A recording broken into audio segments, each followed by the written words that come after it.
Hello students, welcome to the DC line RM series में आपका स्वागत है मेरे सीएस ईट के बच्चों। आज हम शुरू करने जा रहे हैं चैप्टर 2। ठीक है, तो चलिए शुरू करते हैं, लेट्स गो।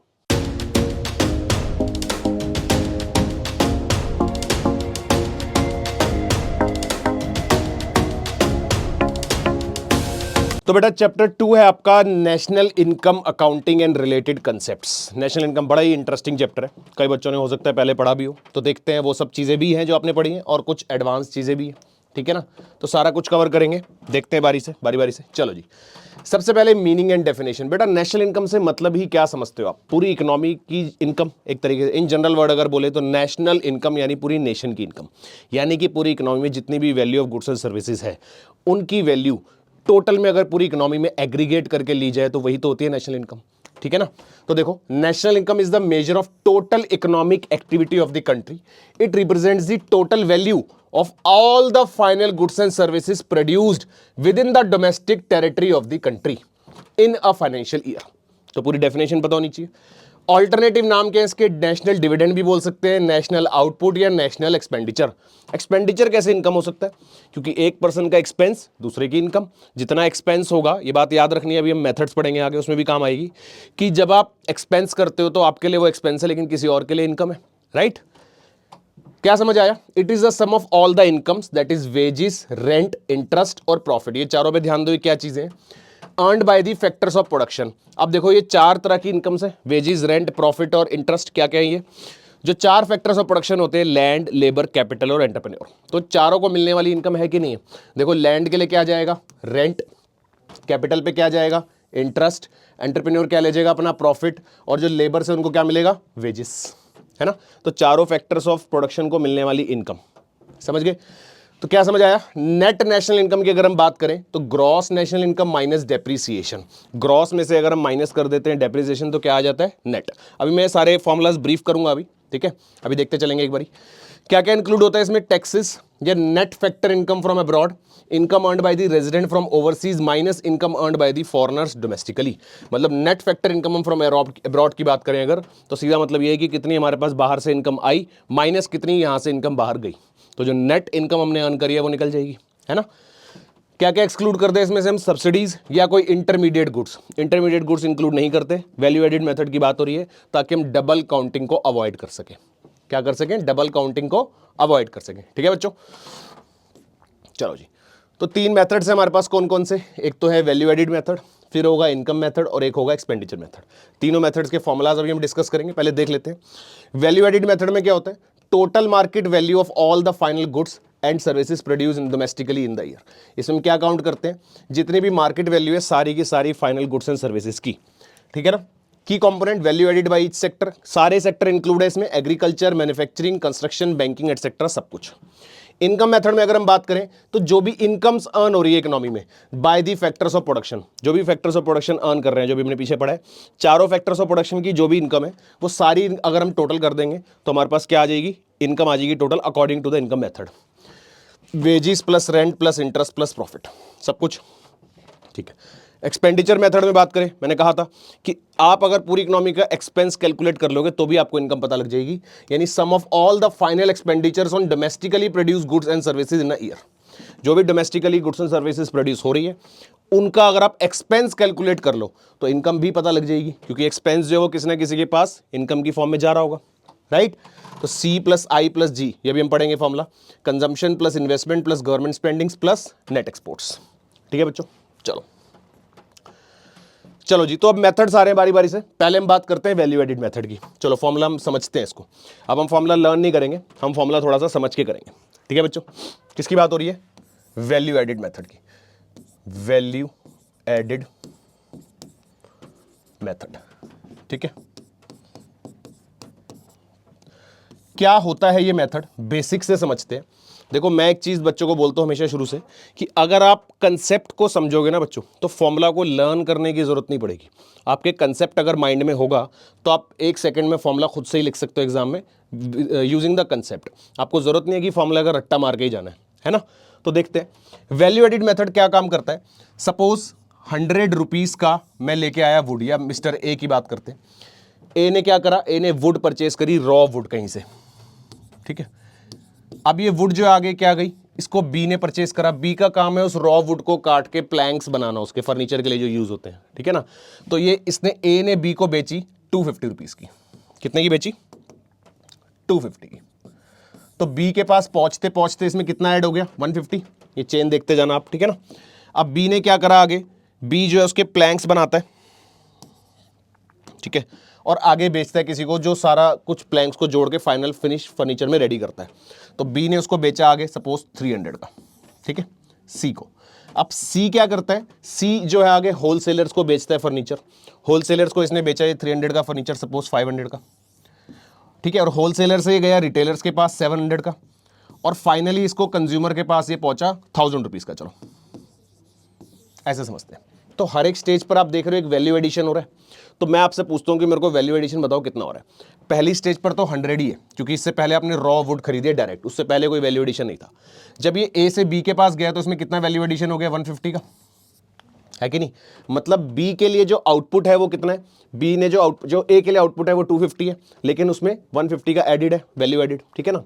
अच्छा, बी ने जब आगे 300 का बेचा तो उसमें कितने का वैल्यू ऐड हो गया 50 का। जब ये फिर आगे सोल्ड हुआ 500 का तो कितना ऐड हो गया 200 का। जब ये फिर आगे सोल्ड हुआ तो 200 का, और फाइनली ये 300 का। तो जितने भी मैंने वैल्यू एडिशंस लिखे हैं, जितने भी क्या लिखे हैं वैल्यू एडिशन, ये देखो इनकी बात कर रहा हूँ, ये सारे मेरे पास वैल्यू एडिशंस हैं। इन सारे वैल्यू एडिशंस को अगर हम देखें तो कितना, देखो 150 plus 50 200 plus 200 is 400, 400 plus 200 is 600 and 600 plus 300 is 900, है ना। और पहला वाला ये 100, देखो ये सारे टोटल्स मिला के कितने बनते हैं 900 का टोटल, और इनिशियली वाला आउटपुट कितना था 100 का। तो टोटल वैल्यू आ गई आउटपुट की 1000 और इतने का ही सोल्ड हुआ है लास्ट में। तो अगर हम ईच स्टेज पर सिर्फ वैल्यू एडिशन वाला पार्ट लेंगे तो हमें एक्चुअल वैल्यू ऑफ आउटपुट पता लग जाएगी, फाइनली वो जितने का कंज्यूम हो रहा है जिस वैल्यू पे। लेकिन अगर आप यहां पर 100 लोगे, जो कि ठीक है चलो, उसके बाद आप 250 ले लोगे, तो इस 100 को तो आपने 2 बार काउंट कर लिया। नेशनल इनकम में जब भी कोई ट्रांजेक्शन होती है, तो अगर ये 100 रुपीज की ट्रांजेक्शन हुई है तो नेशनल इनकम में काउंट हो गया। अब अगर उसमें कुछ वैल्यू एडिशन होकर वो आगे जा रहा है और फिर सोल्ड हो रहा है, तो उसमें उस ऑलरेडी इंक्लूडेड अमाउंट को दोबारा नहीं लेना। अगर आप इसको दोबारा से ले लोगे तो डबल काउंटिंग हो जाएगी, और इसी को ही हम बोलते हैं इंटरमीडिएट गुड्स, जो इंटरमीडिएट कंजम्पशन होती है यहां पर बीच में, है ना। इसने 250 का अगर आउटपुट दिया आगे, तो इसके लिए इंटरमीडिएट कंजम्पशन तो 100 की है ना, 100 की वो पहले ही कंजम्पशन कर चुका है, उसके बाद उसमें वो आगे ऐड करके 250 का बेच रहा है। तो वैल्यू ऑफ आउटपुट 250 है, लेकिन उसमें ऑलरेडी 100 रुपीज इंक्लूडेड है। उसको अगर मैं 250 अगर सेकंड स्टेज पर काउंट करूंगा तो वो 2 बार काउंट हो जाएगा, ठीक है बच्चों। कंसेप्ट समझ आया क्या बोल रहा हूं मैं। तो इसी के ऊपर बेस्ड है बेटा फॉर्मूला। अब हम वैल्यू एडिट का फॉर्मूला देखते हैं जल्दी से फटाफट। यही वाला कंसेप्ट आपको याद रखना है वैल्यू एडिशन का, जो हमने समझा एग्जांपल से, ठीक है ना। तो पूरी कंट्री पे अप्लाई होता है क्वेश्चन, क्योंकि ठीक। तो देखो वैल्यू एडिड मेथड में सबसे पहले हम बात करते हैं value of output, value of output, ठीक है जी।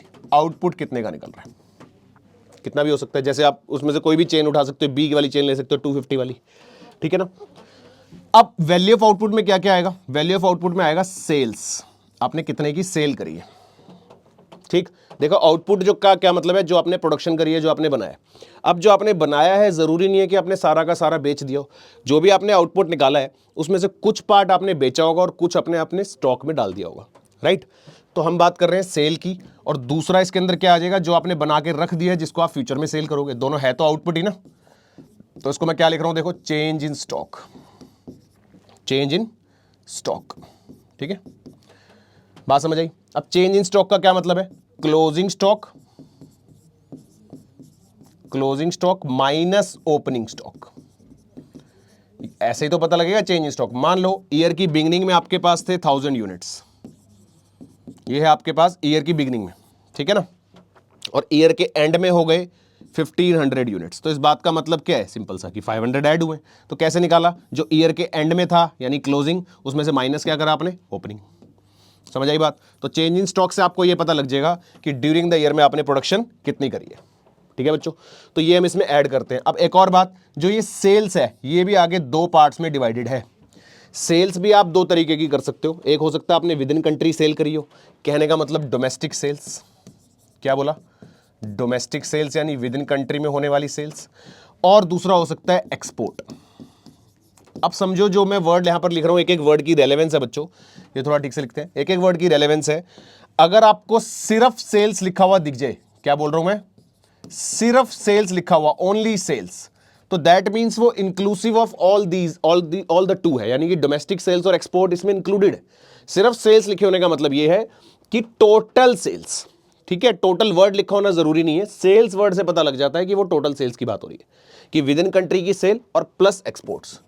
तो कहने का मतलब अगर आपको क्वेश्चन में दिख जाए कि डोमेस्टिक सेल्स दी हुई है 1000 की, ठीक है, और एक्सपोर्ट भी दिए हुए हैं 2000 के, और सेल्स भी दी हुई है 6000 की सपोज, तो आप सीधा यही ले लोगे, इनकी कोई जरूरत ही नहीं लेने की।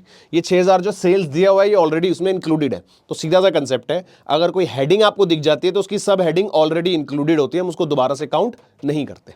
ठीक है बच्चों, तो क्या क्या लिया हमने वैल्यू ऑफ आउटपुट में, जितना आप सेल कर रहे हो, ठीक है ना, और सेल के साथ साथ जो आपने बना के रख दिया है वो भी है तो आपका आउटपुट ही, बेचने के लिए बनाया ना आपने, कभी ना कभी तो बेचोगे, तो आपका टोटल आउटपुट क्या होता है, जो आप बेचते हो प्लस जो आप स्टॉक में बना के रख देते हो। और सेल्स में दो तरह की सेल्स, डोमेस्टिक यानी विद इन कंट्री के अंदर, और एक्सपोर्ट यानी जो आप कंट्री के बाहर एक्सपोर्ट करते हो, जो कंट्री के बाहर सेल करते हो, ठीक है ना। तो इससे आ जाता है वैल्यू ऑफ आउटपुट। अब वैल्यू ऑफ आउटपुट में से हम क्या लेस करते हैं, वैल्यू ऑफ आउटपुट में से हम लेस करते हैं बच्चों इंटरमीडिएट कंजम्पशन। वो एग्जांपल जो मैंने अभी बताया था उससे रिलेट करेंगे तो बड़े आराम से समझ आएगा। इंटरमीडिएट कंजम्पशन, ठीक है, क्या होता है इंटरमीडिएट कंजम्पशन, मतलब कि परचेजेस, कि आप अपना आउटपुट जो भी निकाल रहे हो उसके लिए आपने जो परचेज किया है। अब आपने फर्नीचर बनाया तो उसके लिए रॉ मटेरियल परचेज किया, तो जो भी आप प्रोडक्शन कर रहे हो उसके लिए आप रॉ मटेरियल लेके आ रहे हो, तो उसकी अमाउंट हम यहां से माइनस कर रहे हैं। तो इंटरमीडिएट कंजम्पशन का सीधा मतलब क्या है, परचेजेस। क्या मतलब है, परचेजेस। ठीक है बच्चों, और परचेज भी फिर इस तरह से दो हो सकती है हमारी, कौन कौन सी, एक तो हो सकती है हमारी क्या, डोमेस्टिक परचेज, यानी जो आपने विद इन कंट्री परचेज करी है वो डोमेस्टिक परचेज, और दूसरा हो सकती है बच्चों इंपोर्ट्स, दूसरा हो सकती है इंपोर्ट्स, यानी जो आप दूसरी कंट्री से परचेज करते हो। तो मोटा मोटा फॉर्मूला क्या है, वैल्यू ऑफ आउटपुट में से माइनस कर रहे हैं इंटरमीडिएट कॉस्ट। ठीक है, याद रहेगा ये देखो क्या बोला मैंने, वैल्यू ऑफ आउटपुट में से, वैसे आप ओरिजिनली फॉर्मूला आप यही लगा रहे हो कि वैल्यू ऑफ आउटपुट में से आप क्या माइनस कर रहे हो, इंटरमीडिएट कंजम्पशन। बाकी सब हेडिंग्स और सब हेडिंग्स है जो आपके न्यूमेरिकल क्वेश्चन में हेल्प करेंगी। मेन फॉर्मूला यही है कि हम अपने आउटपुट में से इंटरमीडिएट कंजम्पशन को माइनस कर रहे हैं। अब इससे आंसर क्या आएगा बच्चों, इससे आंसर क्या आएगा, आंसर आएगा हमारे पास ग्रॉस वैल्यू एडिड। क्या आंसर आएगा, gross value added eight market price, या फिर हम इसको कह सकते हैं जीडीपी एट एमपी। क्या आंसर आएगा, जीडीपी एट एमपी। तो याद रहेगा कि आपके पास वैल्यू एडिड मेथड से आंसर क्या आता है, जीडीपी एट एमपी, जिसको कि हम gross value added eight market price भी बोलते हैं। ठीक है, अब इसके ग्रॉस का conversion, domestic, market price, factor cost, वो सब बात करेंगे अभी। ठीक है ना, अभी मैं आपको मेथड डिस्कस कर रहे हैं। तो वैल्यू एडिड मेथड में फॉर्मूला समझ आया, वैल्यू ऑफ आउटपुट माइनस ए। ठीक है, चलो अब इसका थ्योरेटिकल पार्ट देखते हैं एक बार जल्दी से। क्या क्या पढ़ा हमने, this method calculate the national income by summing the net value added at each stage. जो भी हर स्टेज पर वैल्यू ऐड होती है सिर्फ उसको लिया जाता है। और वैल्यू ऐड कैसे लेंगे, टोटल आउटपुट में से इंटरमीडिएट कंजम्पशन को माइनस करके, of production across all the sectors, पूरी इकोनॉमी की बात हो रही है। Identify and classify all producing enterprise into the sectors, सारे सेक्टर्स, एग्रीकल्चर, मैन्युफैक्चरिंग, सर्विस। ठीक है जी। स्टेप 2 में क्या करो, नेट वैल्यू एडिड कैलकुलेट करो फॉर ईच एंटरप्राइज। सबसे पहले लो वैल्यू ऑफ आउटपुट, बात करिए हमने, minus value of intermediate consumption minus depreciation, इसने लिख दिया क्योंकि इसने लिखा है नेट वैल्यू एडिड, लेकिन हमने तो ग्रॉस निकाला है। अगर नेट निकालना हो तो डेप्रीसिएशन माइनस कर देंगे, राइट। वो कन्वर्जन वाला पार्ट है जो भी हम करेंगे। अभी आप समझो कि हमने वैल्यू ऑफ आउटपुट में से अगर इतना माइनस कर दिया तो ग्रॉस तो आ गया, अब अगर नेट में चाहिए तो डेप्रीसिएशन और माइनस हो रहा है। ठीक है ना, फिर क्या करना है, sum the net value added of all the sectors to get the GDP at factor cost. Factor cost हमने निकाला मार्केट प्राइस, कोई दिक्कत वाली बात नहीं, हम चेंज कर देंगे। Add net factor income from abroad to get the national income.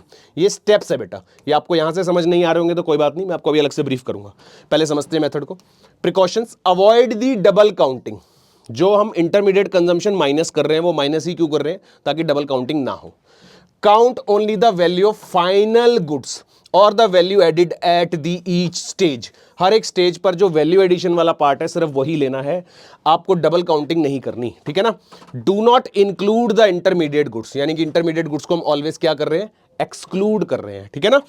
Current production लेनी है सिर्फ, include only the goods and services produce in the current year, ignore the value added in the previous year. हर बार जब भी हम calculate कर रहे हैं करंट ईयर के लिए कर रहे हैं, प्रीवियस ईयर को हम एक्सक्लूड कर रहे हैं। ठीक है ना। Exclude the stock appreciation, stock any increase in the value of existing inventory due to price change की वजह से अगर कुछ हो रहा है तो वो नहीं आएगा। Not new production must be deducted, new production नहीं लेनी। ठीक है ना। जो प्राइस चेंज की वजह से, न्यू प्रोडक्शन की बात नहीं कर रहे हम, वो तो मैंने ऐड किया था, याद है, चेंज इन स्टॉक। लेकिन अगर प्राइस चेंज की वजह से आप कह रहे हो कि आपकी वैल्यू इंक्रीज हो गई है स्टॉक की, उसको नहीं ले रहे हम, है ना। Include production for self consumption, value such production at prevailing market prices. अगर आप सेल्फ कंजम्पशन के लिए भी कुछ प्रोड्यूस कर रहे हैं तो उसको हम क्या करें, इंक्लूड करेंगे। ठीक है बच्चों, मेथड समझ आया। चलो एक काम करते हैं, ये हमने फॉर्मूला डिस्कस किया, एक बार यहीं पर ही कन्वर्जन वाले फॉर्मूलास डिस्कस कर लेते हैं, आगे आने वाले मेथड्स में भी काम आएंगे। ठीक है ना, देख लेते हैं। कई बच्चों को आते होंगे बहुत अच्छे से, बहुत अच्छी बात है। जिनको नहीं आते बेटा वो ध्यान से सुनेंगे। ग्रॉस से अगर हम नेट की तरफ जाना चाहते हैं तो हमें क्या माइनस करना होता है बच्चों, डेप्रीसिएशन। शाबाश, क्या माइनस करना होता है, डेप्रीसिएशन, शॉर्ट में लिखा है मैंने। सिमिलरली अगर नेट से ग्रॉस की तरफ आओगे तो क्या करेंगे, प्लस करेंगे डेप्रीसिएशन को। जब भी कभी कोई टर्म ग्रॉस में दी होती है that means it is inclusive of depreciation. आप दूसरी जगह में भी जहां पर भी पढ़ते हो अकाउंटिंग में या कहीं पर भी, whenever the word is gross is written that means it is inclusive of something. और यहां पर डेप्रीसिएशन की बात हो रही है तो it is inclusive of depreciation. ठीक है, अगर डेप्रीसिएशन हटा देंगे तो नेट आ जाएगा, डेप्रीसिएशन हटा देंगे तो नेट आ जाएगा। सिंपल, अच्छी लगी बात तो नेक्स्ट देखो, अच्छा लगा तो देखो जी। दूसरा क्या कंसेप्ट है कि अगर हमें डोमेस्टिक से जाना है नेशनल की तरफ, डोमेस्टिक से कहां जाना है बच्चों, नेशनल की तरफ जाना है, तो हम ऐड कर देंगे बाहर से आई हुई फैक्टर इनकम को, NFIA, net factor income from abroad. पहले फैक्टर इनकम बता देता हूं। फैक्टर इनकम मतलब जिसके बदले आपने कोई फैक्टर सर्विस प्रोवाइड करी हो। ठीक है ना, ट्रांसफर इनकम्स नहीं आएंगी। ट्रांसफर इनकम्स होते हैं जो फ्री ऑफ कॉस्ट वाली इनकम होती है, यानी without doing any economic activity या without doing any transfer services, transfer service, factor service, without providing any factor services या without doing any economic activity. जो इनकम्स होती है वो ट्रांसफर इनकम्स होती है, वो हम इंक्लूड नहीं करते यहाँ पे, हम सिर्फ फैक्टर इनकम्स की बात कर रहे हैं। ठीक है बच्चों, अब इसके बारे में और पढ़ेंगे। डोमेस्टिक से NFIA पे जाना है, डोमेस्टिक से नेशनल पे जाना है तो प्लस करेंगे, नेशनल से डोमेस्टिक पे आना है बच्चों तो सिमिलरली माइनस करेंगे। एक साइड का याद रहेगा तो दूसरा उल्टा ही है। सीधा मतलब समझो ना, डोमेस्टिक मतलब विद इन कंट्री के अंदर होने वाली इनकम, कंट्री के अंदर अंदर जो इनकम हो रही है with in the domestic territory. अब अगर उसके अंदर मैं बाहर से आई हुई इनकम को भी ऐड कर दूंगा तो वो डोमेस्टिक इनकम क्या बन जाएगी, नेशनल बन जाएगी।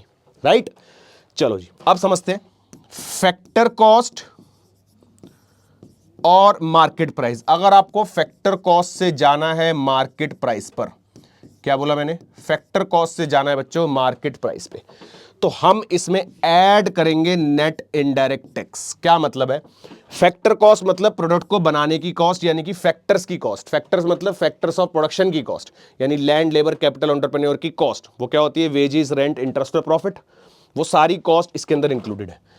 लेकिन मार्केट में वो इस प्राइस पे तो सोल्ड नहीं होगा, है ना। मार्केट प्रॉफिट भी हमने यहीं ले लिया, फैक्टर कॉस्ट का पार्ट ही है प्रॉफिट। मार्केट में वो सेल होगा जब उसके अंदर हम टैक्स का अमाउंट ऐड करेंगे, राइट। तो टैक्स हम यहाँ पर ऐड कर रहे हैं। अब ये नेट क्यों है टैक्स, इसके बारे में बात करेंगे अभी आप फिलहाल इतना समझो कि फैक्टर कॉस्ट में अगर हम टैक्स को ऐड कर देते हैं तो आ जाता है मार्केट प्राइस। सिमिलरली अगर मार्केट प्राइस से फैक्टर कॉस्ट पे आना है तो हम माइनस कर देंगे NIT। मार्केट प्राइस से अगर फैक्टर कॉस्ट पे आना है तो माइनस कर देंगे, सिंपल है। अब इन तीनों से रिलेटेड एक कंसेप्ट समझते हैं जरा जल्दी से। देखो सबसे पहले हमने बात करी डेप्रीसिएशन की, तो बेटा डेप्रीसिएशन का कोई एक और नाम बता सकता है, वो है consumption of fixed capital. Consumption of fixed capital, ये डेप्रीसिएशन का दूसरा नाम है, नोट कर लेंगे बच्चे जल्दी से, ठीक है ना। डेप्रीसिएशन ऑफ फिक्स्ड कैपिटल, या हो सकता है आपको डेप्रीसिएशन अलाउंस लिखा हुआ दिखे कहीं पर, डेप्रीसिएशन अलाउंस, ये भी एक ही मतलब है। ये तो होगी डेप्रीसिएशन से रिलेटेड बात। दूसरा हमने पढ़ा NFIA, दूसरा कंपोनेंट जो कन्वर्जन के लिए यूज होता है ना। अभी कन्वर्जन का एक छोटा सा एग्जांपल भी ले लेंगे। NFIA मतलब पहले फुल फॉर्म लिख देते हैं, नेट फैक्टर इनकम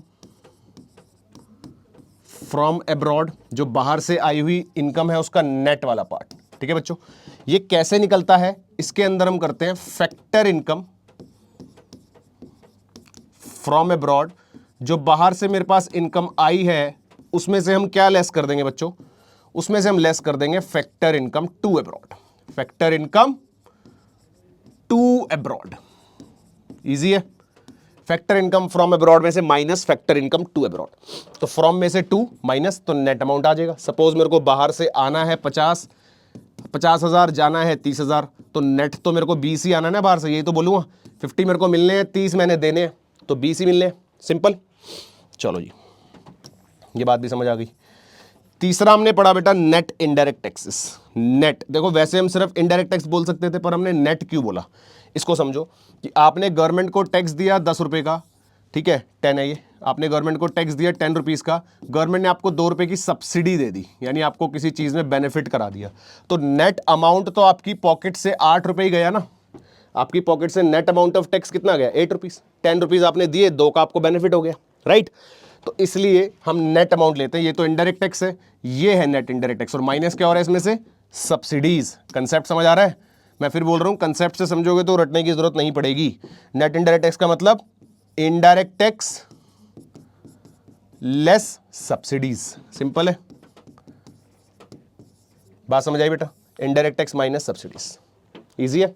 चलो अब एक बात समझते हैं छोटी सी। मान लो आपको दिया हुआ है जीडीपी एट एमपी, जो हमने भी निकाला वैल्यू एडिड मेथड से, और मेरे को पहुंचना है एनएनपी एट एफसी तक, सारी चीजें लिख दी। चलो तो कैसे देखना है क्वेश्चन को, देखो जो ये वाला पी है ये तो पी ही रहेगा, इसको भूल जाओ, इसका हमें कुछ नहीं करना। बाकी जो फैक्टर्स है वो कैसे कन्वर्ट करने हैं उसके बारे में अभी हमने फॉर्मूला डिस्कस किया है। मतलब वैल्यू पे भी नहीं जाते, पहले कंसेप्ट समझते हैं। ग्रॉस है और जाना कहां पे, नेट पे। मैंने आपको क्या बताया था कि ग्रॉस से नेट पे जाना है तो माइनस डेप्रिसिएशन कर दो, है ना। तो यानी कि इधर हम क्या करेंगे, माइनस का डेप्रिसिएशन, जो भी अमाउंट होगा वो माइनस हो जाएगा। फिर डोमेस्टिक लिखा है, इस डी का मतलब है डोमेस्टिक, जाना कहां पे है, नेशनल पे। जो पहला वाला एन है वो नेट होता है, ठीक है ना, दूसरा वाला एन रिप्रेजेंट करता है नेशनल। तो डोमेस्टिक लिखा है, जाना नेशनल पे है। क्या पढ़ा है बच्चों, डोमेस्टिक से नेशनल पे जाना है अगर, तो क्या पढ़ेंगे, प्लस NFIA, है ना, तो इसमें कर देंगे प्लस NFIA। फिर यहां लिखा है MP, जाना FC पे है। MP हमेशा बड़ा होगा, भूलना नहीं है। FC हमेशा क्या होता है, छोटा होता है, और MP हमेशा बड़ा होता है। तो छोटे से बड़े की तरफ जब भी जाएंगे तो प्लस करके ही जाएंगे, ठीक है ना। सिमिलरली बड़े से छोटे की तरफ आएंगे तो माइनस करके आएंगे, ठीक है, याद रहेगा। चलो तो हमें क्योंकि एमपी से एफसी में जाना है तो इसलिए माइनस NIT। तो इस तरीके से हम अपने जीडीपी एट एमपी को कन्वर्ट कर लेंगे NNP एट FC में।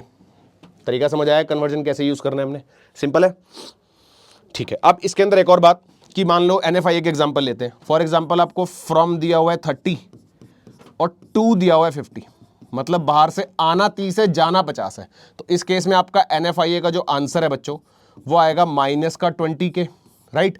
तो अब देखो ध्यान से क्या होगा, सिंपल मैथमेटिक्स लगेगा कि हमें करना तो प्लस है यहां पर प्लस क्या करना है, माइनस का 20, तो वो अल्टीमेटली माइनस ही होगा, समझ गए। करना तो प्लस था पर आंसर अगर माइनस में आ जाता है तो वो अल्टीमेटली माइनस ही होगा, ठीक है ना। मैथमेटिक्स यूज होगा। सिमिलरली NIT में भी ऐसा हो सकता है कि आपको सब्सिडीज दी हुई है, सिर्फ इनडायरेक्ट टैक्स दिया ही नहीं हुआ, तो यानी कि 0 हो गया, तो 0 माइनस सब्सिडीज, और सब्सिडीज की वैल्यू समझ लो दे रखी है 10, तो 0 माइनस 10 हो गया, तो यानी कि आपका आंसर आ गया माइनस का 10। तो देखो फिर से वही NIT माइनस 10 है, करना तो माइनस है 10 पर अल्टीमेटली प्लस हो जाएगा क्योंकि माइनस माइनस प्लस। तो वो सिंपल मैथ्स जो है वो भी आपको ध्यान रखना है कि अगर आपकी कोई भी फिगर नेगेटिव आ रही है तो उसका इफेक्ट आपके आंसर में ऑपोजिट जाएगा, ठीक है बच्चों, सिंपल है। तो कन्वर्जन फॉर्मूला सारे कवर हो गए, ठीक है। चलो तो आगे बढ़ते हैं। अभी तो हम चलते हैं इनकम मेथड में वापस। कहाँ पे थे हम थे इधर। ये हमने सारे पढ़ लिए वैल्यू एडिड मेथड में, ठीक है जी। ये सारे कंसेप्ट पढ़ लिए हमने, सारे फॉर्मूलाज पढ़ लिए, कैसे यूज करना है ये भी पढ़ लिया, ठीक है जी। अब बारी आती है एक्सपेंडिचर मेथड की। तो चलो एक्सपेंडिचर मेथड में चलते हैं फिर से। एक्सपेंडिचर मेथड, पहले कंसेप्ट समझेंगे। एक्सपेंडिचर मेथड, ठीक है बच्चों। अब एक्सपेंडिचर मेथड क्या है कि अब आप पूरी इकोनॉमी का एक्सपेंस कैलकुलेट कर रहे हैं। आप ये देख रहे हैं कि पूरी इकोनॉमी में कितना एक्सपेंस हो रहा है, ताकि आप ये जज कर सके कि भाई जितना एक्सपेंस है उतनी ही इनकम भी होगी, राइट। तो एक्सपेंस हम कैसे लेते हैं, सबसे पहले हम लेंगे यहां पर प्राइवेट, या फिर हम उसको पर्सनल भी बोल सकते हैं, private / personal final consumption expenditure, ठीक है। प्राइवेट या पर्सनल फाइनल कंजम्पशन एक्सपेंडिचर, ये बात हो रही है हाउस होल्ड्स की, ध्यान रखेंगे बच्चों। ये हाउस होल्ड्स यानी कि जो हम लोगों का हाउस होल्ड्स का खर्चा है फॉर डेली नीड्स, ये उसकी बात हो रही है, ठीक है ना। जो हाउस होल्ड्स कंजम्पशन के ऊपर स्पेंड करते हैं, सारा खर्चा लेना है ना, तो गवर्नमेंट का खर्चा भी ले लो, हाउस होल्ड्स का भी ले लो, फर्म्स का भी ले लो, नेट एक्सपोर्ट्स ले लो, तो आ जाएगा, यही फॉर्मूला है। सेकंड हमने क्या ऐड करते हैं इसके अंदर बच्चों, गवर्नमेंट, जो गवर्नमेंट का खर्चा है, गवर्नमेंट फाइनल कंजम्पशन एक्सपेंडिचर, ठीक है जी, जो गवर्नमेंट का एक्सपेंस है। तो जी भी आ गया, यानी हम इस एच की जगह यहाँ पर क्या लिख सकते हैं, सी। कंजम्पशन हम सी से डिनोट करते हैं नॉर्मली, हाउस होल्ड की कंजम्पशन को हम डिनोट करते हैं सी से, गवर्नमेंट एक्सपेंडिचर को हम डिनोट करते हैं जी से, ठीक है जी। फिर थर्ड आएगा बड़ा इंपॉर्टेंट, वो आएगा ग्रॉस स्लैश नेट। ग्रॉस में भी हो सकता है, नेट में भी हो सकता है, क्या, domestic capital formation. Capital formation, ध्यान से देंगे बेटा। कैपिटल फॉर्म करने का मतलब क्या है, आप कैपिटल फॉर्म कर रहे हो यानी पैसा लगा रहे हो, आप मशीनरीज ले रहे हो या बिजनेस एक्सपैंड कर रहे हो, तो वो कैपिटल फॉर्मेशन ही तो हुआ। तो capital formation is basically an investment of the firms. ये क्या है, इन्वेस्टमेंट ऑफ द फर्म्स है। तो ये हो गया आई। अब इसके ना सब पार्ट्स हैं। सब पार्ट्स क्या है, सब पार्ट्स में देखो ध्यान से, gross slash net. Domestic word इतना इंपॉर्टेंट नहीं है, डोमेस्टिक का सिंपल मतलब ये है कि विद इन कंट्री, तो डोमेस्टिक वर्ड नहीं भी लिखा होगा तो वो अंडरस्टूड है कि विद इन कंट्री की ही बात हो रही है, ठीक है ना। जो मेन वर्ड है वो क्या है, उस पर ध्यान देंगे। अभी तो मैं लिख देता हूँ डोमेस्टिक, पर मैं आपको ये बता रहा हूँ डोमेस्टिक वर्ड ना भी लिखा हो तो डोंट बॉदर, डोमेस्टिक वर्ड की रेलेवेंस नहीं है। रेलेवेंस किसकी है, रेलेवेंस है इसकी, फिक्स्ड। ये लो अंडरलाइन भी कर दिया मैंने यहाँ पे, अब इसको हाईलाइट कर दूंगा। Gross slash net domestic fixed capital formation, यानी ये क्या दिया हुआ आपको, फिक्स्ड कैपिटल फॉर्मेशन है, जितनी फिक्स्ड इन्वेस्टमेंट जितनी होती ही होती है वो दी हुई है। साथ में हम इसमें ऐड करेंगे चेंज इन स्टॉक, जैसा कि हमने वैल्यू एडिड मेथड में किया था। मतलब करंट ईयर में आपने स्टॉक कितना इंक्रीज किया वो, प्लस जो फिक्स्ड इन्वेस्टमेंट होती है वो। तो देखो एक ही वर्ड की वजह से रेलेवेंस चेंज हो जाएगी बेटा। ये फिक्स्ड वर्ड अगर लिखा होगा, फिक्स्ड वर्ड अगर लिखा होगा आपके पास तो ये सब हेडिंग है, लेकिन फिक्स्ड वर्ड नहीं लिखा हुआ तो क्या है, मेन हेडिंग है, ठीक है। अगर तो फिक्स्ड वर्ड लिखा है तो सब हेडिंग है, समझ रहे मेरी बात। यानी आपको सिर्फ दिया हुआ है डोमेस्टिक कैपिटल फॉर्मेशन और फिर आपको चेंज इन स्टॉक भी दिया हुआ है, तो अब ऐड नहीं होगा चेंज इन स्टॉक। क्यों नहीं होगा, क्योंकि वो ऑलरेडी इंक्लूडेड है इसमें। और फिक्स्ड वर्ड लिखा होगा तो हम कहेंगे कि हाँ तो सब हेडिंग है, तो अब हमें चेंज इन स्टॉक ऐड करना पड़ेगा। लेकिन फिक्स्ड वर्ड नहीं लिखा हुआ तो वो टोटल करके ऑलरेडी आपको इन्वेस्टमेंट दी हुई है, टोटल इन्वेस्टमेंट हो पहले से। फिक्स्ड वर्ड का मतलब क्या है कि फिक्स्ड इन्वेस्टमेंट प्लस जो आपने during the year change in stock किया है वो। तो चेंज इन स्टॉक निकालने का फॉर्मूला वही रहेगा, क्लोजिंग माइनस ओपनिंग, इसमें कोई चेंज नहीं है ना। Closing stock minus opening stock, ठीक है, ठीक है बच्चों। तो ये हो गई फर्म्स की इन्वेस्टमेंट। उसके बाद आ जाता है नेट एक्सपोर्ट्स। क्या आ जाता है, नेट एक्सपोर्ट्स। नेट एक्सपोर्ट्स का सिंपल मतलब एक्सपोर्ट माइनस इंपोर्ट, ठीक है ना। जितना एक्सपोर्ट कर रहे हैं माइनस कर दो इंपोर्ट, तो क्या आ गया, नेट एक्सपोर्ट। अब एक्सपेंडिचर मेथड से हमारा आंसर क्या आता है, एक्सपेंडिचर मेथड से आंसर आता है जीडीपी एट एमपी।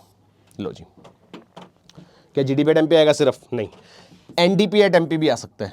सर ये क्या बता दिया आपने, दो बातें बेटा, दो बात नहीं है, ये आप फोकस करेंगे इस पे। ये जो थर्ड आइटम है हमारा, थर्ड आइटम जो है बच्चों, अगर ये थर्ड वाला आइटम आपको ग्रॉस में दिया होगा तो आपका आंसर भी ग्रॉस में आएगा। अगर ये आंसर आपको नेट में दिया होगा तो आपका आंसर नेट में आएगा। बात समझ आई। अगर ये नेट में दिया होगा तो एनडीपी एमपी आएगा, ग्रॉस में दिया होगा तो जीडीपी एट एमपी आएगा। अंडरस्टूड है। मतलब इन्वेस्टमेंट आपको अगर दी हुई है ग्रॉस में तो आपका फाइनल आंसर भी ग्रॉस में ही रहेगा, लेकिन अगर इन्वेस्टमेंट नेट में दी हुई यानी वो पहले से आफ्टर डेप्रिसिएशन है तो आपका आंसर भी आफ्टर डेप्रिसिएशन ही आएगा, ठीक है कि नहीं। चलो समझ आया इतना, बढ़ते हैं आगे, शाबाश।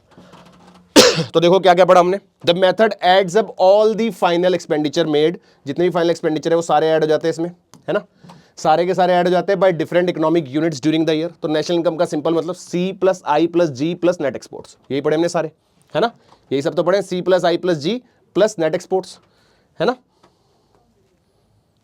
एक सेकेंड, चलो, सी का मतलब क्या, consumption expenditure, spending by the house holds, मैंने बताया कंजम्पशन आप यानी हाउस होल्ड्स का खर्चा लेते हो on final goods and services. I हो गया investment which is spending by the firms, किस पे, न्यू प्लांट एंड मशीनरी पे हो सकती है, इन्वेंट्री में हो सकती है, न्यू रेजिडेंशियल कंस्ट्रक्शन में भी हो सकती है। नेक्स्ट क्या बच्चों, गवर्नमेंट एक्सपेंडिचर। गवर्नमेंट एक्सपेंडिचर मतलब spending by the government on currently produced goods and services, जो भी currently goods and services produce हो रही है उनके ऊपर expense, that is salaries, infrastructure, excludes the transfer payment. ये मैंने आपको पहले बता दिया कि ट्रांसफर पेमेंट हम इंक्लूड नहीं करते, हम सिर्फ फैक्टर पेमेंट्स लेते हैं। तो transfer payments like pension, unemployment benefits, ये सब एक्सक्लूडेड है। नेट एक्सपोर्ट्स यानी export minus import, value of export minus value of imports, ठीक है जी। प्रिकॉशंस, क्या क्या ध्यान रखना है एक्सपेंडिचर मेथड में, exclude the second hand goods. Second hand क्यों नहीं लेना, क्योंकि ऑलरेडी जब हमने उसको फर्स्ट हैंड खरीदा तो ऑलरेडी इंक्लूड हो चुका है नेशनल इनकम में, अब दोबारा क्यों इंक्लूड करना है, right. So their purchases does not represent the current production, फिर exclude the purchase of financial assets, financial assets मतलब जो शेयर्स बॉन्ड्स ये सब होते हैं इनको इंक्लूड नहीं करना। Is a transfer of ownership not the expenditure on new output, इसमें कोई न्यू आउटपुट नहीं होता। तो अगर आपको क्वेश्चन में दिख जाएगा आपने शेयर्स परचेज करे हैं, शेयर्स में इन्वेस्टमेंट करी है, वो नहीं आएगा। Capital formation is different thing, ठीक है ना। एक्सक्लूड द ट्रांसफर पेमेंट पढ़ चुके हम। No goods and services are received in return, example pension और स्कॉलरशिप, इनमें कोई गुड्स एंड सर्विसेज तो रिटर्न में मिलती नहीं है, कोई इकोनॉमिक एक्टिविटी होती नहीं है, फ्री ऑफ कॉस्ट में मिलती है इनकम, है ना, इसलिए। ठीक है बच्चों, चलो जी ये हमने पढ़ लिया पूरा एक्सपेंडिचर मेथड। अब बारी है इनकम मेथड की। तो सर दोनों मेथड बताएं अच्छे से, इनकम मेथड भी कर लेते हैं अलग से, ठीक है। चलो जी अब बात करने जा रहे हैं हम इनकम मेथड की।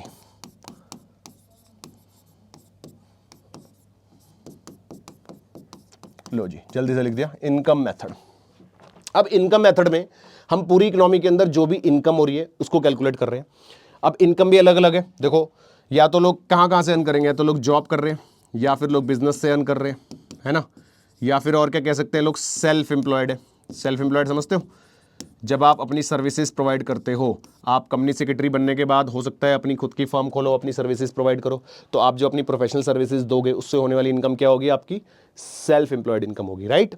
तो यही 2-3 तरह की इनकम्स है जिसको हम इंक्लूड करेंगे, ठीक है ना। चलो देखते हैं जल्दी से। सबसे पहले जॉब वालों की बात करते हैं, किस नाम से जाना जाता है। फर्स्ट ऑफ ऑल शुरू होता है आपका formula compensation of employees.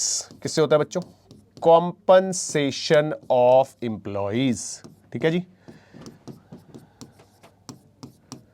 Compensation of employees में क्या क्या आता है, 2 बातें। एक तो जो उनको वेजेस या सैलरी मिल रही है कैश की फॉर्म में, वो wages and salaries in cash and kind, चाहे कैश में मिल रही हो या काइंड में, मतलब जो भी इनको कॉम्पनसेशन मिल रहा है काम करने के बदले वो। दूसरा मोस्ट इंपॉर्टेंट है, ध्यान देंगे, एम्प्लॉयर्स कॉन्ट्रीब्यूशन, एम्प्लॉयर्स कॉन्ट्रीब्यूशन, ध्यान से, employers contribution to social security scheme. बच्चों एम्प्लॉयर का कंट्रीब्यूशन लेना है, एम्प्लॉय का नहीं लेना गलती से भी। एम्प्लॉयर का कंट्रीब्यूशन लेंगे आप यहां पर, एम्प्लॉय का कंट्रीब्यूशन क्यों नहीं लेंगे, क्योंकि एम्प्लॉय का कंट्रीब्यूशन कोई उसकी इनकम थोड़ी है, वो तो उसका एक्सपेंस है, और हम इनकम मेथड में सारी इनकम्स कैलकुलेट कर रहे हैं, राइट। तो एम्प्लॉय की इनकम तभी होगी ना जब एम्प्लॉयर की तरफ से कुछ मिलेगा उसको। अगर एम्प्लॉय खुद ही कंट्रीब्यूट कर रहा है अपने किसी सोशल सिक्योरिटी से रिलेटेड, तो वो तो उसका एक्सपेंस है, और वो हम उसकी इनकम ऑलरेडी ले चुके हैं जो वो सैलरी रिसीव कर रहे हैं। अब जो भी एक्सपेंस करेगा वो इसी में से करेगा, राइट। तो हम एम्प्लॉयर का कंट्रीब्यूशन लेते हैं जिसका अल्टीमेट बेनिफिट एम्प्लॉय को मिलता है। याद रखनी बात, एम्प्लॉय कंट्रीब्यूशन दिया होगा तो इग्नोर करना है, एम्प्लॉयर कंट्रीब्यूशन दिया होगा तो लेना है। और हेडिंग्स और सब हेडिंग्स वाली बात मैं बता चुका हूं कि हेडिंग अगर दी हुई है तो सब हेडिंग इग्नोर हो जाती है। अगर सीधा कॉम्पनसेशन ऑफ एम्प्लॉयज ही मिल गया, सीधा आपको कॉम्पनसेशन ऑफ एम्प्लॉयज ही मिल गया अगर क्वेश्चन में, तो आप ये दोनों चीजों में से कुछ भी दिया होगा इग्नोर हो जाएगा। जब कॉम्पनसेशन ऑफ एम्प्लॉयज दिया हुआ है तो सब कुछ है इसके अंदर इंक्लूडेड, जो भी कॉम्पनसेशन मिल रहा है, ठीक है ना। ये तो हो गई पहली चीज। दूसरा आता है बच्चों ऑपरेटिंग सरप्लस। क्या आता है, ऑपरेटिंग सरप्लस। ऑपरेटिंग सरप्लस में क्या क्या आता है जी, ऑपरेटिंग सरप्लस में आता है एक तो रेंट, दूसरा आता है इंटरेस्ट, जैसे आप अपना कोई एफडीज करते हो, कोई डिपॉजिट करते हो, उस पर आपको इंटरेस्ट मिलता है ना। तीसरा आता है रॉयल्टी। रॉयल्टी क्या होती है, जैसे बुक पब्लिशर्स हैं आप, या फिर आप कुछ वो कर रहे हैं, क्या कहते हैं, कोई पेटेंट वगैरह अपना यूज़ करने के लिए देते हैं किसी को, उस पर रॉयल्टी इनकम होती है, ठीक है ना। चौथा जो आता है वो आता है प्रॉफिट, जो बिजनेस अर्न करता है अपना प्रॉफिट, ठीक है बच्चों। ये प्रॉफिट के आगे 3 पार्ट्स हैं, डरने वाली बात नहीं है, छोटे छोटे से हैं। प्रॉफिट के फर्दर 3 पार्ट्स हैं, यानी बिजनेस जो प्रॉफिट अर्न करता है सबसे पहले तो दे देता है उसका टैक्स, जिसको हम किस नाम से जानते हैं, कॉर्पोरेट टैक्स, ठीक है बच्चों। नोट कर रहे हैं साथ साथ तो बहुत अच्छी बात है ना। प्रॉफिट का दूसरा पार्ट कहाँ जाता है, डिविडेंड, जो फर्म शेयर होल्डर्स को दे देती है। जब शेयर होल्डर्स ने बिजनेस में पैसा लगाया है तो किस लिए लगाया, कि जब प्रॉफिट होगा तो डिविडेंड मिलेगा, तो प्रॉफिट हुआ है अब डिविडेंड देना पड़ेगा, राइट। तीसरा क्या होता है, जो बिजनेस अपने पास प्रॉफिट बचा लेता है रिटेन्ड अर्निंग्स की फॉर्म में। किस फॉर्म में बच्चों, रिटेन्ड अर्निंग्स की फॉर्म में, या फिर हम इसको अनडिस्ट्रीब्यूटेड प्रॉफिट भी बोल सकते हैं। क्या बोल सकते हैं, अनडिस्ट्रीब्यूटेड प्रॉफिट, ठीक है। मैं बोल भी रहा हूँ साथ साथ, हो सकता है आपको यहाँ कॉर्नर में ना दिख रहा हो, तो सुनेंगे ध्यान से लिखेंगे मैंने क्या बोला है, चलो फिर से लिख देता हूं, अनडिस्ट्रीब्यूटेड प्रॉफिट, अनडिस्ट्रीब्यूटेड प्रॉफिट। और एक और नाम से जानते हैं इसको, वैसे तो इसको हम एक और नाम से जानते हैं, saving of private corporate sector, थोड़ा शॉर्ट में लिख दिया, saving of private corporate sector, मतलब जो भी पैसा बच जाता है after paying tax and dividend, जो पैसा बच जाता है वो भी प्रॉफिट का ही पार्ट है, प्रॉफिट में से तो बच रहा है ना। तो ये ऑपरेटिंग सरप्लस है, उसके अंदर ये 4 चीजें आती हैं, चौथा जो प्रॉफिट है उसके अंदर ये 3 चीजें आती हैं। ठीक है बच्चों, जो तीसरी चीज मेन फॉर्मूला में ऐड होती है that is mixed income, mixed income of self employed, mixed income of self employed. Mixed income लिखा होना इतना जरूरी नहीं है, मेन बात है सेल्फ एम्प्लॉयड की इनकम पकड़नी है आपको कि सेल्फ एम्प्लॉयड की जो इनकम है वो भी ऐड होगी। तो पहले हमने जॉब वालों की इनकम ली, फिर ऑपरेटिंग सरप्लस जो बिजनेस से रेंट इंटरेस्ट कहीं से भी अर्न करते हैं, और फिर हमने ली सेल्फ एम्प्लॉयड वाली इनकम। तीनों को ऐड कर देंगे तो हमारे पास आंसर क्या आ जाएगा बेटा, जो इससे आंसर आएगा वो याद रखना है, वो आएगा NDP@FC। और एक बात जो मैंने आपको अभी तक नहीं बताई वो बताने जा रहा हूं, पहले दोबारा लिख देता हूं अच्छे से। आंसर आएगा NDP@FC।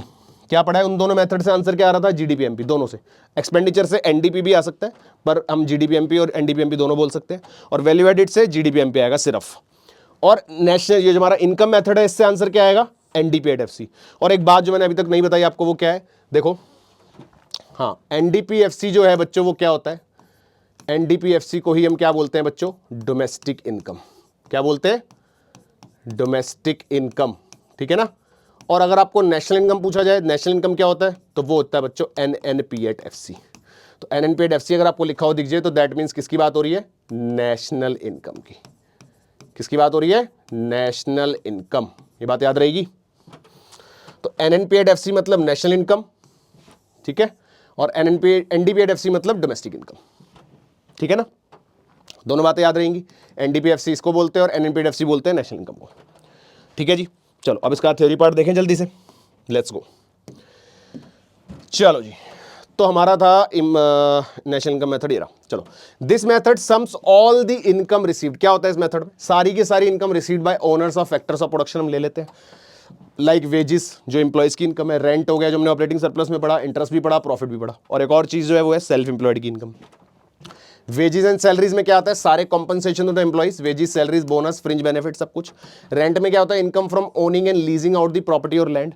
इंटरेस्ट क्या होता है, income received by households for lending money to the business excluding interest on government debts and transfer payment, transfer payment नहीं लेते।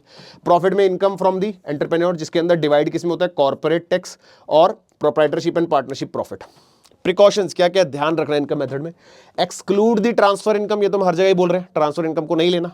Gifts, donation, scholarship, pension, no productive services is provided in return. यहां पर exclude illegal and windfall gains, जो आपके अचानक से gains होते हैं या इलीगल इनकम्स होती है वो नहीं लेनी। Smuggling, gambling, lottery prizes are not from productive activity, जो इनकम्स अलाउड नहीं है, जो एक्टिविटीज अलाउड नहीं है, उनसे होने वाली इनकम को भी हम इंक्लूड नहीं करेंगे। Exclude income from sale of financial assets, जो हमने एक्सपेंडिचर मेथड में भी बात करी थी, उनकी इन्वेस्टमेंट को भी हम इंक्लूड नहीं कर रहे हैं, तो यहां से उन्हें उनसे होने वाली इनकम को भी इंक्लूड नहीं करेंगे। Sale of shares, bonds is not income from the current production, ठीक है बच्चों। चलो अब देखते हैं क्या क्या पॉइंट्स आपको याद रखने अपने, क्योंकि आपका थ्योरेटिकल एग्जाम है।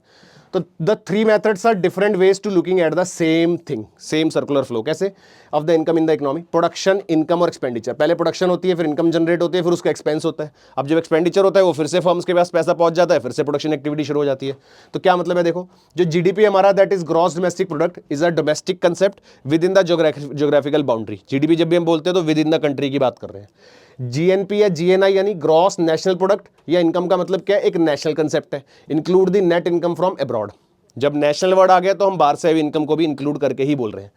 फिर आता है intermediate goods are never directly included in the national income, calculation to avoid the double counting. Intermediate goods को हम हमेशा हटा के चलते हैं ताकि डबल काउंटिंग ना हो, है ना। Transfer payments are excluded in all methods because they do not correspond to any new production. कोई न्यू प्रोडक्शन नहीं हो रही, क्योंकि ट्रांसफर पेमेंट से क्या होता है, there is no business activity, there is no factor services are provided, तो इसलिए हम ट्रांसफर पेमेंट्स को एक्सक्लूड कर देते हैं, ठीक है बच्चों। तो नेशनल इनकम प्रोडक्ट मेथड से, और नेशनल इनकम ही इनकम मेथड से, और नेशनल इनकम ही एक्सपेंडिचर मेथड से जो निकलेगी वो सब सेम होगी, ठीक है ना। हालांकि वैल्यू एडिड से आपके पास आंसर आ रहा है जीडीपीएमपी, जिसको आप कन्वर्ट कर सकते हो एनएनपीएफसी में। तो जो आप जीडीपीएमपी निकालोगे वैल्यू एडिड मेथड से, जब आप उसको कन्वर्ट करोगे एनएनपीएफसी से, तो वो वही होगा जो बाकी मेथड से निकलेगा। मतलब तीनों मेथड से अगर आप अलग अलग एनएनपीएफसी निकालोगे तो वो सारे आंसर सेम होने चाहिए, क्योंकि पूरी इकोनॉमी की बात हो रही है, ठीक है ना। चलो डिफरेंस के लिए देखते हैं, सब्सिडीज क्या इंक्लूड होती है नेशनल इनकम में? नहीं, याद है इनडायरेक्ट टैक्स में से माइनस कर देते हैं। They are financial aids not payment for factor of production, इसलिए माइनस होती है। इनडायरेक्ट टैक्सेस नहीं, in the value added at factor cost, अगर हम फैक्टर कॉस्ट निकाल रहे हैं तो नहीं लेते, एनआईटी माइनस करते हैं ना एमपी में से, मार्केट प्राइस में से माइनस करते हैं, तभी तो आती है नेशनल इनकम। तो they are government revenue not factor income, इसलिए माइनस होता है, रीजन पता होना चाहिए। डेप्रिसिएशन नहीं, वो भी हम हटा देते हैं, क्योंकि जब हम नेशनल इनकम की बात करते हैं बच्चों तो हम एनएनपी एट एफसी लिखते हैं, इसलिए मैंने आपको पहले भी रिसेंटली वो बात बताई है ताकि अब यहां से कनेक्ट कर सको कि नेशनल इनकम का मतलब है एनएनपी एट एफसी। तो फैक्टर कॉस्ट पे पहुंचने के लिए तो हम माइनस ही करते हैं, है ना, और डेप्रिसिएशन को भी माइनस ही करते हैं, नेट चाहिए मेरे को, तो इसलिए हम यहां पर बोल रहे हैं कि हम एक्सक्लूड करते हैं। मेथड्स में भले ही इंक्लूड कर रहे हो, लेकिन फाइनली अगर नेशनल इनकम निकालना है तो हम एक्सक्लूड करते हैं। तो net factor income from abroad, yes, क्योंकि हमें नेशनल इनकम चाहिए होती है तो टोटल इनकम का पार्ट होता है वो। फिर बात करते हैं सेल ऑफ सेकंड हैंड, नहीं लेते क्योंकि नो न्यू प्रोडक्शन, क्योंकि पहले ऑलरेडी उसकी वैल्यू इंक्लूड हो चुकी है। प्रोडक्शन फॉर सेल्फ कंजम्पशन लेंगे, valued at market prices, it is a production of goods और सर्विसेज। प्रोडक्शन से मतलब है किस लिए हो रहा है वो मतलब नहीं है, सेल्फ कंजम्पशन के लिए कर रहे हो या कुछ भी कर रहे हो, प्रोडक्शन तो कर रहे हो ना, तो आएगा। ठीक है, जीडीपी की बात करें अगर, GDP is the total market value of all the final goods and services produce with in the domestic territory of country during an accounting year, usually एक साल के अंदर। ये बात आपने कई बार पढ़ी होगी। जीडीपी का मतलब क्या है? सिंपली जो भी value of goods and services produce हो रही है इकोनॉमी में during the given period of time, ठीक है ना, ड्यूरिंग अकाउंटिंग ईयर। की आइडिया क्या है? Measures the production within the geographical boundaries regardless of who owns the factor of production, इससे कोई मतलब नहीं है। ज्योग्राफिकल बाउंड्री से मतलब है, कौन कर रहा है उससे मतलब नहीं है। विद इन द इकोनॉमी हो रही है, with in the geographical boundary हो रही है, तो वो जीडीपी का पार्ट है। Measured eight market price, this is called GDP at MP, जिसको हम ऐसे लिखते हैं ना, जीडीपी एट एमपी। तो जीडीपी एट मार्केट प्राइस का मतलब क्या है? Measured eight market price. ठीक है जी। तीन मेथड जो हमने पढ़े, product method, income method, expenditure method, जल्दी से देख लेते हैं। इसमें क्या है? Sum of gross value added by all the sector, GVA निकलता है ना, याद है, बाय ऑल द सेक्टर से इंडस्ट्रीज। फॉर्मूला में हमने क्या पढ़ा? सारे सेक्टर्स की इनकम और इंटरमीडिएट कंजम्पशन को हटा देते हैं, है ना। इनकम मेथड में sum of all the factor income earned by the individual या corporation within the domestic territory, जितने भी फैक्टर इनकम्स हैं वो सारी इंक्लूड हो जाती है। जीडीपी में compensation of employees, rent, interest, profit, mixed income ले लेते हैं, और डेप्रिसिएशन को प्लस हम इसलिए बोल रहे हैं क्योंकि भाई हमें आंसर किस में लेके जाना है लास्ट में, नेट में, इसलिए हम मान लेते हैं कि इंक्लूडेड है उसमें। ठीक है जी। Expenditure method, sum of all the final expenditure on domestically produce goods and services, that is the C plus I plus G plus X. ये सारे फॉर्मूला हमने डिस्कस करे हैं, सारे कंसेप्ट, है ना। कैपिटल फॉर्मेशन देखो ये रहा, समझ आ गई बात। चलो, GDP at factor cost versus GDP at market price, किसकी बात हो रही है बच्चों?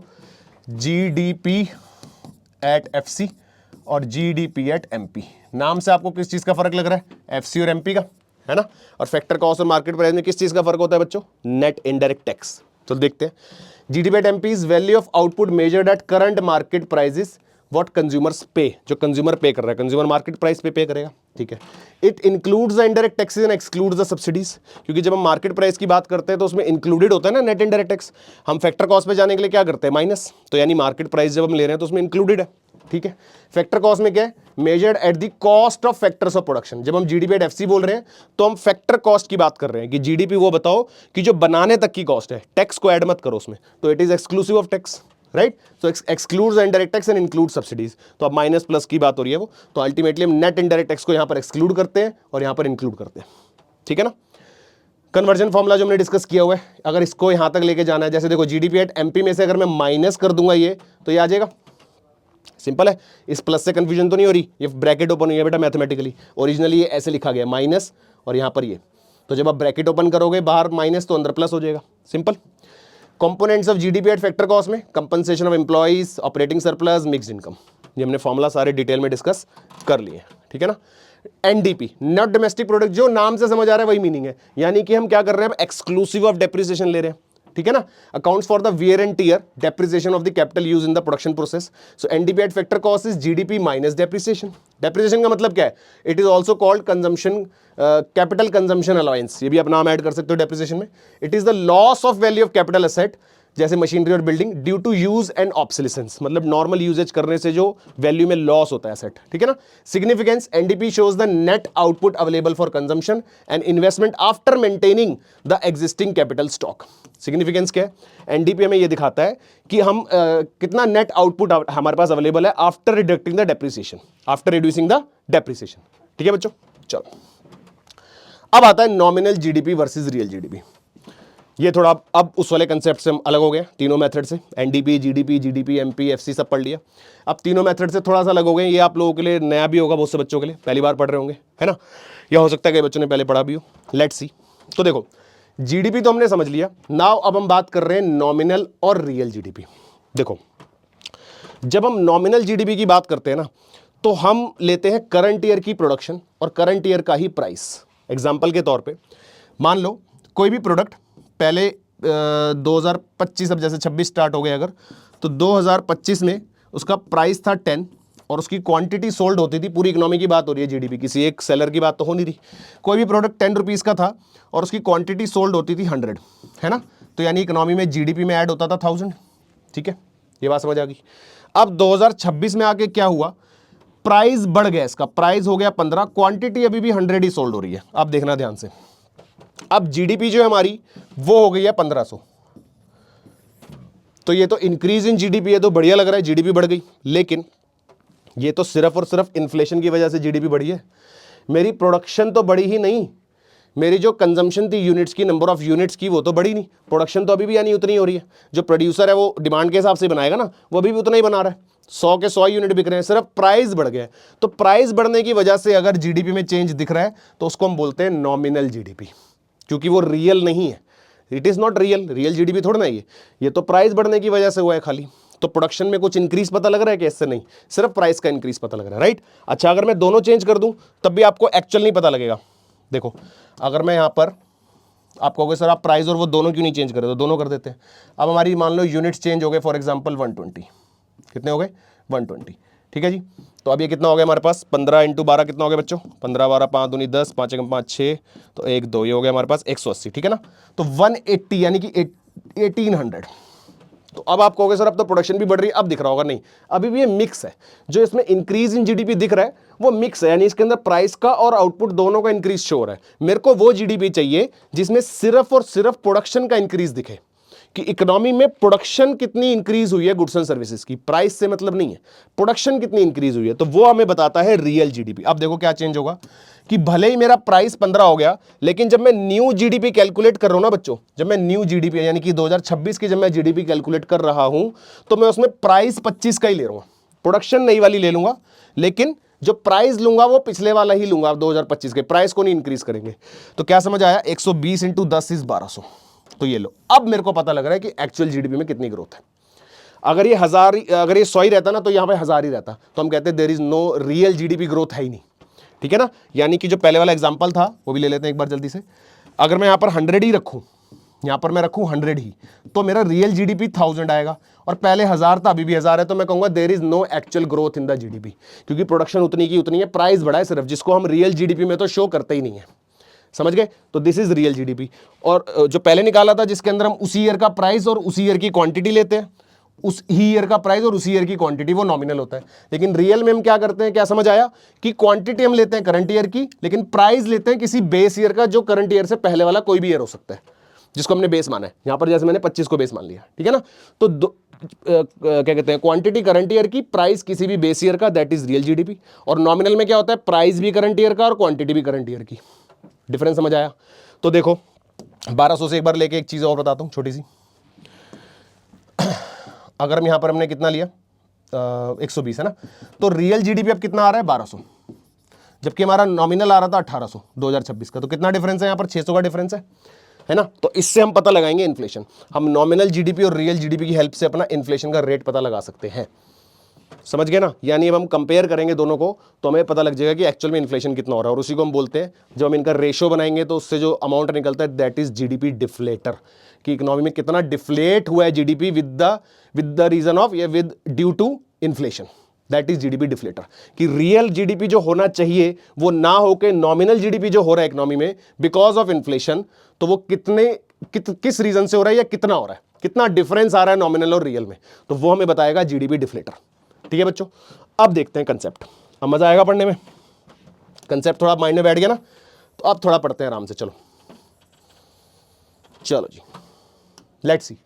तो due to the price changes, या इन्फ्लेशन या डिफ्लेशन कुछ भी हो सकता है, GDP measured at current prices may not reflect the economic growth. यही बात करिए हमने कि सिर्फ प्राइस चेंज की वजह से अगर जीडीपी बढ़ता है तो जरूरी नहीं है हमें उससे इकोनॉमिक ग्रोथ पता लगे।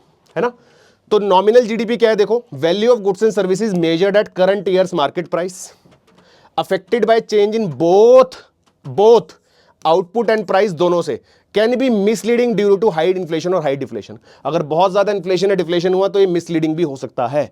रियल जीडीपी जबकि क्या है, value of goods and services measured at constant prices of a base year, किसी बेस ईयर के प्राइस को adjusted for inflation reflects the true change in the physical output या production, जो एक्चुअल चेंज बताता है कि प्रोडक्शन या output में कितना हो रहा है। ठीक है बच्चों, पर्पस क्या है रियल जीडीपी का, to eliminate the distorting effect of price change, उस प्राइस चेंज की वजह से जो जीडीपी में गलत ग्रोथ दिख रही है उसको एलिमिनेट करना, ये पर्पस होता है रियल जीडीपी का। And measure the actual economic growth. ठीक है ना, तो रियल जीडीपी के लिए हम क्या कह सकते हैं देखो, nominal divided by GDP deflator, या फिर हम डायरेक्ट बात करें अगर जीडीपी डिफ्लेटर का अगर हम सीधा फॉर्मूला लिख दें तो उससे आपको दोनों बातें समझ आ जाएगी। सीधा डिफ्लेटर ही लिखते हैं ना, कम स्पेस में, है ना। डिफ्लेटर की अगर हम बात करें तो दैट इज बच्चों नॉमिनल जीडीपी अपॉन में रियल जीडीपी, जो मैंने आपसे बात करी थी ना कि दोनों का जो चेंज होगा वो दिखाएगा, इनटू 100, है ना। इसी फॉर्मूला से अगर आपको रियल जीडीपी निकालना हो तो क्या करेंगे, क्रॉस मल्टीप्लाई, ये ऊपर आ जाएगा ये नीचे चला जाएगा। ये हमने यहां पे लिखा है फॉर्मूला में कि देखो रियल निकालने के लिए मैंने nominal divided by GDP deflator, है ना। और प्राइस इंडेक्स की अगर बात करें तो nominal GDP into base year index divided by current year price index, इससे भी आप रियल जीडीपी निकाल सकते हैं। ठीक है ना, चलो तो देखो डिफ्लेटर का formula nominal divided by real. ठीक है, अब मेरे उस एग्जांपल में अगर हम बात करें बच्चों, फिर से लिख दो एग्जांपल, चलो 2025 का डेटा, प्राइस और क्वांटिटी, ये था हमारे पास 10, ये था 1000, सॉरी 1000 नहीं, ये था 100, आंसर आ रहा था 1000। ठीक है ना, ये मैंने प्राइस बढ़ा दिया 2026 में और क्वांटिटी बढ़ गई 120, तो यहां पर हम लिखते हैं अगर नॉमिनल, देखो बेस ईयर में तो नॉमिनल और रियल दोनों सेम रहेगी, कोई प्रॉब्लम नहीं है, यानी यहां पर नॉमिनल भी 1000 है, रियल भी 1000 है। लेकिन जब 2026 में हम जाएंगे तो यहां पर नॉमिनल तो हो जाएगी 1800, रियल लेकिन रहेगी 1200। ये फर्क है, जो मेन हमने पीछे थ्योरी पढ़ी है वो ये, समझ रहे हो कि जब 25 में तो सेम ही डेटा है, क्योंकि इससे पहले का डेटा नहीं है, तो मैं मान रहा हूं रियल भी यही है, नॉमिनल यही मेरा बेस ईयर है। लेकिन जब 2026 में गए तो नॉमिनल ये है क्योंकि दिस इनटू दिस, लेकिन जब रियल निकाला तो हमने करा है दिस इनटू दिस, यानी बेस ईयर के प्राइस को करंट ईयर की प्रोडक्शन से मल्टीप्लाई करा, तो एक्चुअल प्रोडक्शन की इंक्रीज की वजह से जो जीडीपी में ग्रोथ आई है वो हमें दिख रही है यहां पर।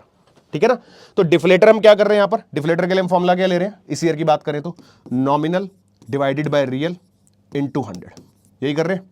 इसको आप सॉल्व कर सकते हैं, कितना आएगा देखते हैं एक बारी, 6 2 12, 6 3 18, 00, 6 5 है ना 30 और 50%, ये कितना आ रहा है बच्चों, 50 आ रहा है।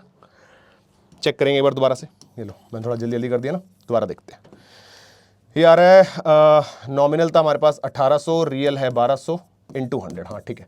तो 2 0 से 2 0 गए और 6 2 12, 6 3 18, 00, 2 1 और ये हो गया 150, हाँ ठीक है, वही मैं कहूँ 150 कहाँ से आ गया था, दिस इज 150।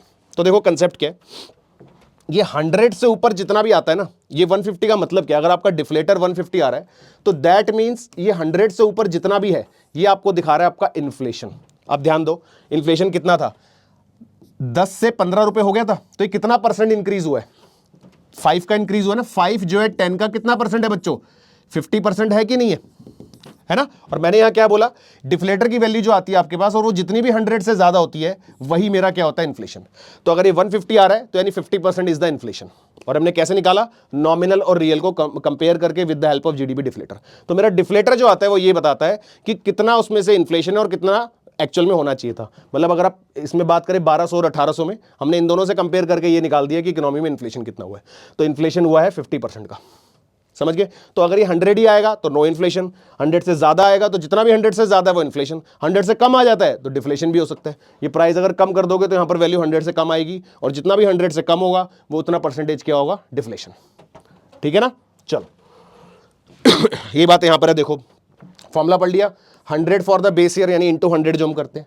अगर ग्रेटर देन 100 है तो indicates the inflation, average prices have risen since the base year.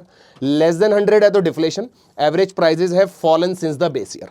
Use it is the index use to convert the nominal into real. अगर हमें डिफ्लेटर पता हो सीधा तो हम फॉर्मूला यूज कर सकते हैं, रियल को उधर ले जाएंगे, डिफ्लेटर नीचे रख देंगे, है कि नहीं।